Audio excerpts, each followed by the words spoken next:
اعوذ باللہ من الشیطان الرجیم بسم اللہ الرحمن الرحیم السلام علیکم guys welcome to my YouTube channel. Islam کو صحیح معنوں میں پھیلانا ہر مسلمان پر فرض ہے، لیکن کچھ لوگ اپنے عقیدے کو اسلام میں شامل کر کے اسلام کو پھیلانا چاہتے ہیں، اور کچھ ایسے لوگ بھی ہیں اس دنیا میں جو قرآن اور حدیث کی تعلیمات کو دنیا میں پھیلانے کی کوشش کرتے ہیں۔ ان میں سے ایک انجینئر محمد علی مرزا صاحب ہیں۔ ان سے بھی بہت سارے لوگ اختلافات ضرور رکھتے ہیں، لیکن وہ اپنی کام سے بہت مخلص ہیں، اپنے کام پر ڈٹے ہوئے ہیں۔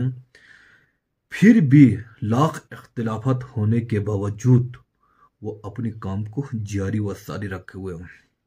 ایک ایسے ویڈیو کے ساتھ آپ لوگوں کی خدمت میں حاضر ہوا ہوں۔ ویڈیو بہت ہی انٹرسٹنگ ہونے والے ہیں، آپ لوگ ویڈیو کی شروع سے لے کر آخر تک ضرور دیکھے گا۔ اس ویڈیو کو دیکھنے کے بعد انشاءاللہ اس ویڈیو کے بارے میں ضرور ڈیٹیل کروں گا۔ آئیے ہم چلتے ہیں ویڈیو کی طرف۔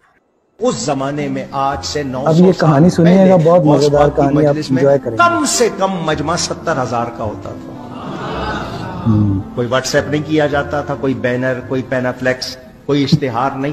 دنیا آتی تھی، اور آپ کی مجلس واعظ میں بڑے بھی آتے تھے، چھوٹے بھی آتے تھے، انبیاء بھی آتے تھے، صحابہ بھی آتے تھے نوازنے کے لیے، چھوٹے آتے تھے فیض لینے کے لیے۔ سیدنا غوث اعظم رضی اللہ تعالیٰ عنہ بیان کرتے تھے، اور بیان کرتے کرتے آپ سب کو بادشاہ ہو، وہ عام آدمی ہو، وہ علماء ہو، وہ آپ کا واعظ سننا 3 طرح ہوتا تھا۔ پہلے آپ بیان فرماتے تھے شریعت، پھر آپ فرماتے تھے اب بیان کروں گا طریقت، پھر آپ فرماتے تھے اب بیان کروں گا حقیقت۔ جب آپ حقیقت کا بیان کرتے تھے لوگ کپڑے پھاڑتے تھے، ہو کر کے انتقال کر جاتے تھے۔ آپ کی مجلس سے بعد سے جنازے اٹھتے تھے، ان پر اتنی کیفیت طاری ہوتی تھی۔ یہ جو عجیب و غریب قسم کے عقائد اب علی بھائی کی ویڈیو تک دیکھیے گا، بہت انفارمیٹو ہے۔ اور میں کہتا ہوں کہ گمراہی کے لیے زرخیز ترین زمین جو ہے یہ سب کانٹیننٹ انڈیا، پاکستان اور بنگلہ دیش کی زمین ہے۔ عجیب و غریب جو مالائی قصے، کہانیاں اور واقعات مشہور کر کے، اور پتہ نہیں کیا عوام الناس کو پاگل کیا ہوتا ہے۔ اور آپ اس طرح کی باتیں کریں تو کہتے ہیں جناب یہ بزرگوں کی گستاخی کر دی ہے۔ ہم کہتے ہیں بزرگوں کو کہیں خدا کے لیے اپنی گستاخی کروانا بند کریں، آپ آئے پبلک میں آ کے دکھائیں جو کچھ ہے ان کے پاس، لوگ گستاخی کرنا بند کر دیں گے۔ ہم سارے سوشل میڈیا کو بھی بلا لیتے ہیں، پرنٹ میڈیا کو بھی بلا لیتے ہیں، اور چینلز والوں کو بھی بلا لیتے ہیں، پی بی سی کو، سی این این کو، جیو کو بلا لیتے ہیں، اے آر وائی والوں کو، دنیا والوں کو، سب کو بلا لیتے ہیں۔ بزرگوں کے سامنے آئے، اپنی بے عزتی اتنے عرصے سے کروا رہے ہیں، اور خصوصاً میرے ذریعے تو بہت زیادہ کروا رہے ہیں، سامنے آئے اور وہ ساری چیزیں کر کے دکھا دیں جو ان کا زوم ہے۔ سمندر روکنے کے لیے ہم نہیں کہہ رہے ہیں، نہ ہم کو دریا روکنے کے لیے کہہ رہے ہیں، ہم کہہ رہے ہیں ہم آپ کو 2 جگ جو ہے وہ نمک والے پانی کے پلائیں گے، آپ اپنا پیشاب روک کے بتائیں، چین ہی نہیں کرنی، پھر پتہ چل جائے گا۔ یہ ساری کی ساری باتیں، اور پھر اس کو کرامات کا اور ان چیزوں کا نام دیا ہوا ہے۔ بولے اعوذ باللہ تعالیٰ، اللہ سے ڈر جائیں۔ اور پھر اتنے عجیب و غریب قسم کے واقعات مشہور کیے ہوتے ہیں، جو فلاں بزرگ کے پیچھے نماز پڑھنے گئے، انہاں سجے پاسے سلام پھیرا، سارے حافظ ہو گئے، کھبے پاسے پھیرا، سارے ناظرہ پڑھ گئے۔ انا للہ و انا الیہ راجعون۔ تو صحابہ کرام علیہ رضوان جو ہے وہ کتنی بیچارے تقوی کے ساتھ آیات یاد کیا کرتے تھے۔ آپ صلی اللہ علیہ وسلم کے پیچھے بار بار ان کو قرات کرنی پڑتی تھی، جبھی تو آپ نے منع فرما دیا تھا کہ امام کے پیچھے قرات نہ کیا کرو سوائے سورہ فاتحہ کے، وہ بھی سکتوں میں پڑھنی ہے۔ وہ کیوں پیچھے قرات کرتے تھے؟ تاکہ یاد ہو جائے۔ مصحف ریٹن فارم میں ہر شخص کے پاس ہوتا نہیں تھا، کاغذ کوئی عام تو نہیں تھا، چمڑوں پر اس طریقے سے اونٹ کی شانے کی ہڈی کے اوپر، کپڑے کے اوپر لکھی ہوئی آیات چند لوگوں کے پاس ہوتی تھی، باقی تو سارے سن سنا کے یاد کرتے تھے۔ یعنی آپ صلی اللہ علیہ وسلم جب قیام اللیل کرواتے تھے، 5 نمازیں جب فرض نہیں ہوئی تھی، یہ تو مدینہ شریف میں فرض ہوئی ہے نا، مکے میں 13 سالہ مکی دور کے اندر صرف قیام اللیل تھا، رات کی نماز ہوتی تھی، نوافل ہوتے تھے، آپ صلی اللہ علیہ وسلم پڑھتے تھے، صحابہ آپ کے پیچھے پڑھتے تھے، آپ اونچی آواز میں پڑھتے تھے تو وہ بھی ساتھ ساتھ پڑھتے تھے تاکہ ان کو یاد آ جائے، ریپیٹ ہو جائے۔ آپ صلی اللہ علیہ وسلم نے سجے پاسے سلام پھیر کے سارے حافظ تھے، کھبے پاسے سارے ناظرہ نہیں بنائے، کوڑ مار دینے، ایسے نہیں ہو سکتا۔ دنیا بقدر ایفرٹ ہے میرے بھائیو، یہ امپاسبل ہے، یہ ہو ہی نہیں سکتا۔ حتیٰ کہ سورۃ القیامہ میں آتا ہے نبی صلی اللہ علیہ وسلم اپنی زبان کو تیزی سے حرکت دیتے تھے تاکہ جو قرآن جبریل مجھ پر پڑھ رہے ہیں، مجھ پر نازل ہو رہا ہے، میرے دل پر مجھے یاد ہو جائے۔ تو اللہ تعالیٰ نے فرمایا نبی صلی اللہ علیہ وسلم آپ اس چیز کی ٹینشن نہ لیں کہ قرآن آپ کو کہیں بھول نہ جائے، ہمارے ذمہ ہے آپ کو یاد کروا دینا، اس کو پڑھا دینا، اس کا بیان ہمارے ذمہ ہے۔ تو نبی صلی اللہ علیہ وسلم کا اپنا سٹیٹس یہ ہے کہ ان کو اللہ تعالیٰ تسلی دے رہا ہے۔ یہ کون سے بزرگ ہیں جو دائیں طرف سلام پھیرتے ہیں سارے حافظ، بائیں طرف سلام پھیرتے ہیں سارے ناظرہ، جھوٹ مار دینے، اسی لیے ان جناب بزرگ پیدا ہونے ہی ختم بند ہو گئے۔ انشاءاللہ ان قیامت تک بزرگ نہیں ہے پیدا ہونا، یہ تو 10 دن، کیونکہ اب میڈیا کا دور ہے، اب جو جھوٹ آپ بولیں گے اگلے دن مارکیٹ میں آ جائے گا۔ ابھی دیکھ رہے ہیں مولویوں کے چٹے بٹے کھل کے ویڈیوز کے ذریعے سامنے آ رہے ہیں، ہم تو پہلے کہتے ہیں جناب یہ مولوی آپ کا مال بھی لوٹیں گے, آپ کی عزت بھی لوٹیں گے, جب موقع ملے گا آپ سے جان بھی آپ کی لے لیں گے اپنی خاطر, اللہ کی خاطر نہیں, اپنی خاطر. یہ اتنا بڑا فتنہ ہے, امت کا بیڑا غرق کر دیا انہوں نے. اور یہ کسے کہانیاں سنا سنا کے لوگوں کو مرے ہوئے بزرگوں کی عبادت کروا رہے ہیں. بھائی آپ کا دعویٰ ہے دنیا بزرگوں سے خالی نہیں ہوتی, بزرگ لے کے آئے سامنے, اتنی مٹی پلید ہو رہی ہے آج کل بزرگوں کی, آج سے پہلے کبھی نہیں ہوئی ہے, سامنے آئے اپنا دفاع کرے آگے کہ ہم ہیں یہ. اور ہر طرف جھوٹ پھیلایا ہوا ہوتا ہے. اب یہ ایک واقعہ ہے, اور وہ آپ جس شہر میں چلے جائیں آپ کو واقعہ سننے کو ملے گا جی. وہ جی 1965 دی جنگ نا جی, انڈیا دے جہاز تو بم سٹ دے سن نا جی, تے جناب اے بزرگ قبر تو نکل کے انہوں نے جناب پل بچا لیا سی. تے ہن بزرگ کتنے مر گئے نے, سارے ملک ہی پورے ختم ہو گئے نے, پورا عراق ختم ہو گیا, پورا افغانستان تباہ و برباد ہو گیا, پورا شام برباد ہو گیا, پاکستان کی بھی کمر ٹوٹ گئی. اب آپ کے بزرگ کدھر مرے ہوئے جو پل بچاتے رہے, اپنی حفاظت کر کے بتائیں آپ. تو سب یہ جھوٹ ہے میرے بھائیو, اس طریقے سے نہیں ہوگا, ایفرٹ کرنی پڑے گی. اللہ تعالیٰ نے دنیا کو بقدر ایفرٹ رکھا ہے.